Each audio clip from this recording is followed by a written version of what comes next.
film my intro, Rocky, and I'll come see you, okay? Alright, please don't poo in my bed. It's not big and it's not clever, is it? No. Morning everyone, welcome back to my Allotment Diaries. My name is Emma, these are my Allotment Diaries. You're watching one right now, it's happening.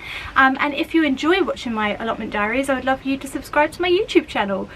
You can find lots of other ways to follow me down below, including my blog. I put lots of blog posts up. I sent a newsletter out yesterday, so on my blog you can sign up for my newsletter as well, which is quite exciting. I got some exciting things coming out this week, so sign up to my newsletter, sign up to my blog, well, look at my blog. I don't know what I'm trying to say now, but I've got some exciting things coming out. I will just let you know anyway, so you don't need to do anything because I will just tell you about it nearer the time. Right. Haven't been here all weekend. I'm so surprised that everything is still alive. The pumpkins are still alive. All of the stuff that I planted out in the raised beds are still alive.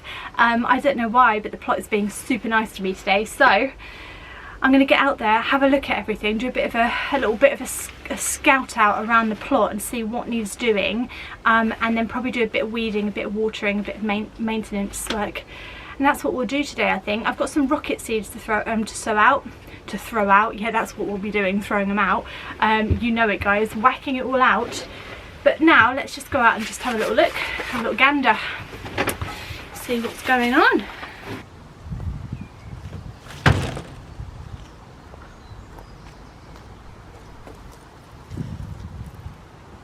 I'll just start with the strawberries because they are looking particularly delicious and lovely. I did see a pigeon, a great big fat wood pigeon, sitting right in the middle of my strawberry patch. You can actually see where he's bent all this plant over.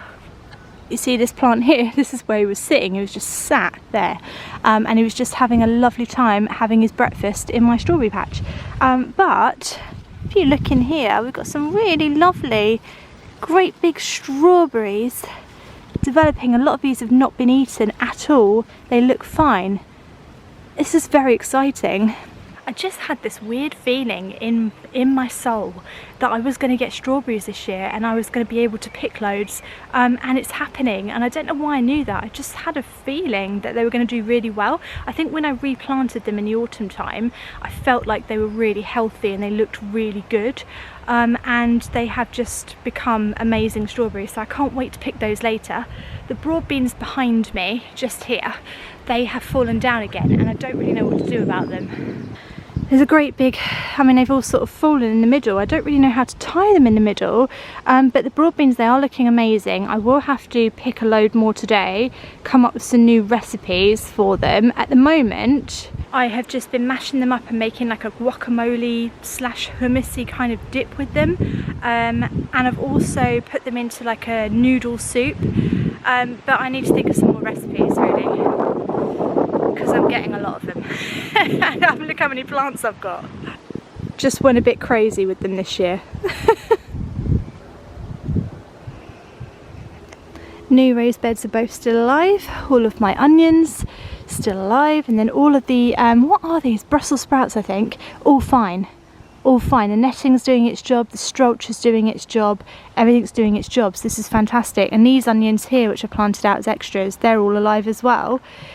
Doing really, really well, really happy with this. Blueberry plant's looking quite healthy, except that it's tangled in a net, but at the same time I don't want the birds to get him, so he's just going to have to deal with that and cope. And then behind me, this is the bed I'm most surprised to see living. Like seriously, most surprised, because I really thought this would be a goner. This is lettuce, which I can never grow at my plot. It just gets eaten within a day, but here we are with lettuce. Cauliflower, all still alive, still tangled in nets but alive. And the pak choi, it's not pak choi, is it? What is it? No, it is pak choi. Is it pak choi? I think it's pak choi. That's all alive as well. But the point is the strolch has worked. I think the trick has been to strolch the entire raised bed and not just around individual plants. Seems to have really helped.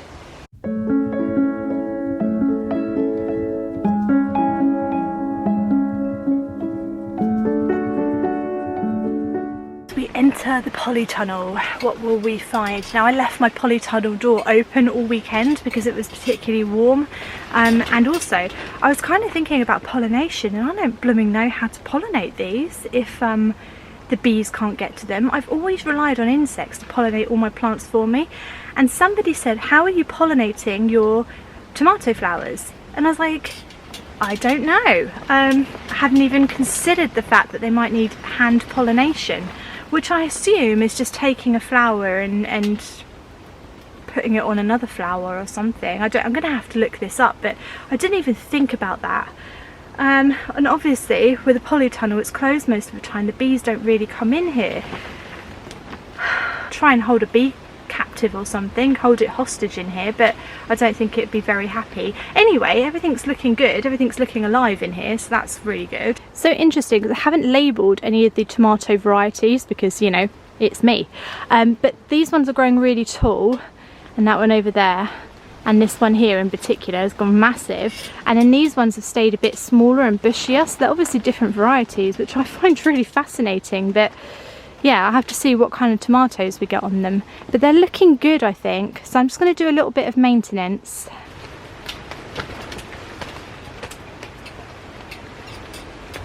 I'm actually removing most of the bottom leaves now and giving really good airflow between the plants, because apparently, according to my Instagram, blight has already made an appearance in the UK. Blight is a horrible I think it's a fungal or bacterial disease, and it basically destroys tomato plants, potatoes and lots of other crops as well. And it's just something you do not want, basically. So I can't believe it's already been spotted in the UK. It's so flipping early.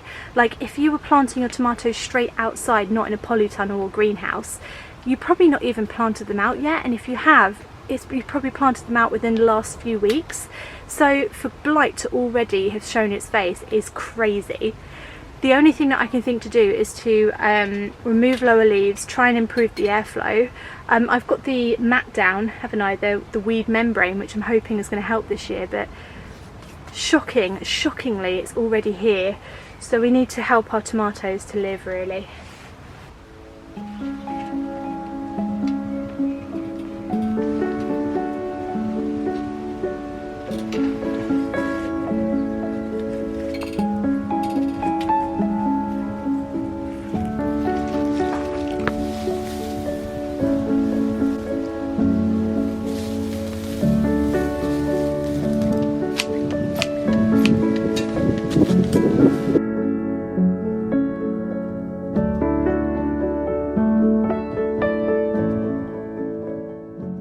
Well, it's not a relaxing day at the plot because you think you can hear all the noise.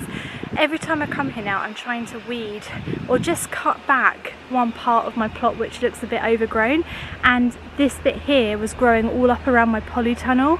So I've sort of cut it back a little bit so it's a little bit more manageable. I'm going to have to sort this out next year, put something down to stop the weeds. So sorry about all this noise, it's so noisy today.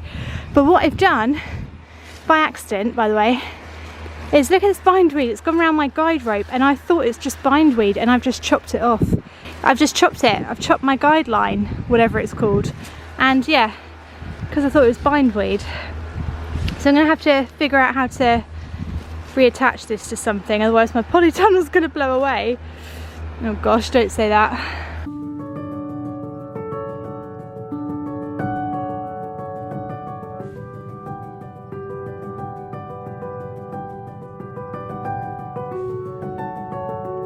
Well, I hope you can hear me with all of this. I think they're cutting the pathways or something, which is a good thing, so I'll let them get on with it. It's all right, we'll let them get on with that. My pumpkins are all alive, I'm sure I've just told you that. A lot of people now asking how to get them to actually climb up the archway, and it's very, very simple. There's no massive secret to it or anything. It is pretty much common sense and what you'd imagine. So, hopefully you can see the pumpkin here. I'll just reach underneath the netting. So we planted in the right way, so it's facing the right way, and the way that we know is the right way is because this is the first leaf that came off of him, this is the second leaf, and the second leaf is the way that the pumpkin grows. Okay, so we got in the right way. If you don't have him the right way, don't panic, you can just dig him up and twist him round. It's no big deal. I would not recommend twisting the stem around because it might snap. So dig up the plant, twist him round, put him back in. He might sulk for a little bit, give him a good drink, and then keep watering him until he gets going again, okay? Right, so he needs to grow a bit bigger for me to be able to do this properly, as you can see. But what I'll basically start doing is, as this starts to grow bigger, I'll just tie them in. Just tie them in. And then the next bit will come up here and I'll tie that in. And then the next bit will come up here and I'll tie that in. And any that are kind of coming off like this, I'll just start tying in to the archway. See, I told you there's no big secret to it. It's pretty much the same as what you do with any climbing plant. You know, like even sweet peas and like normal peas and what the heck else climbs? Beans, things like that. You know, you always have to tie them on a little bit when they get going. The good thing about little mini pumpkins is that they are small enough to support themselves, and they have tendrils, which are these little thin shoots that they send off that can wrap around things, so they can climb on their own, but you do need to tie them in for a little bit, just until they get going and they climb themselves. And you'll know when that time is, because they'll just start to cling on, and that's it. You just guide them where you want them to go for a little bit, and that's it. It's that easy, guys. It's really not complicated. The hardest part is actually trying to keep them alive and protected from slugs and snails and birds. I've got a good feeling about these now, and I'm so glad that I re-sewed them and I actually tried again and I didn't give up. Never give up, see?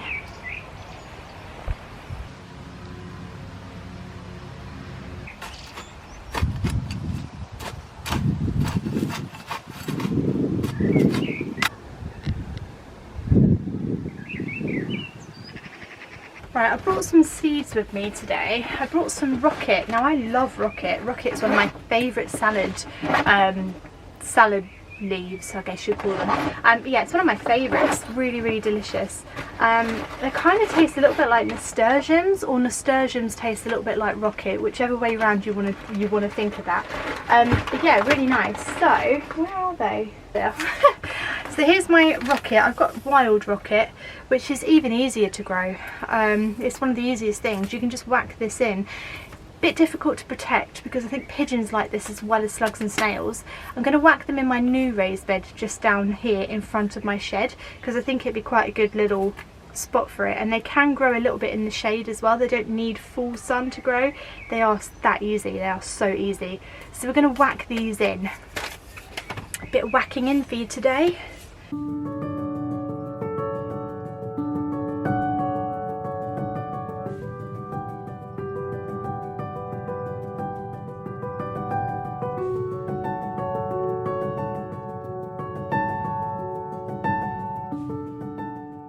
Slightly disappointed with the amount of rocket seeds in that pack. I was a little bit disappointed. There didn't seem to be that many, but I don't know, maybe you don't need that many.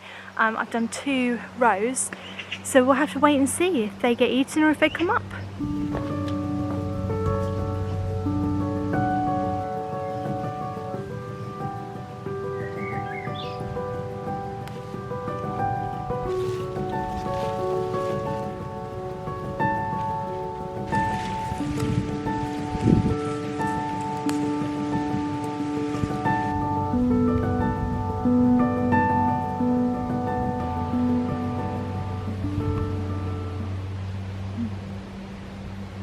I don't know how I'm managing to get any of those strawberries home. They are so good.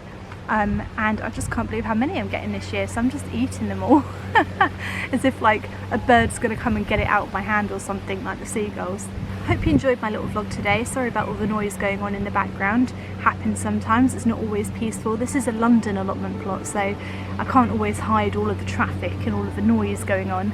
I love days like this where I just come down and potter around for an hour or so.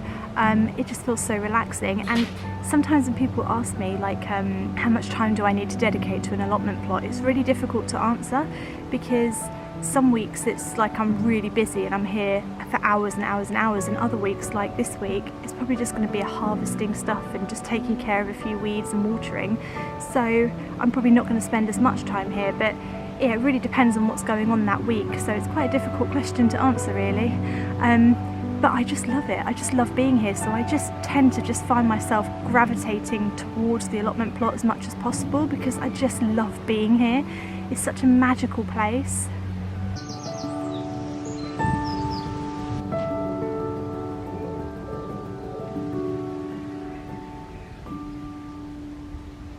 I hope you enjoyed my vlog today. If you did, do consider subscribing to my YouTube channel. Come and follow me on my blog, and I will be back again on Wednesday. Have a lovely gardening week, everyone.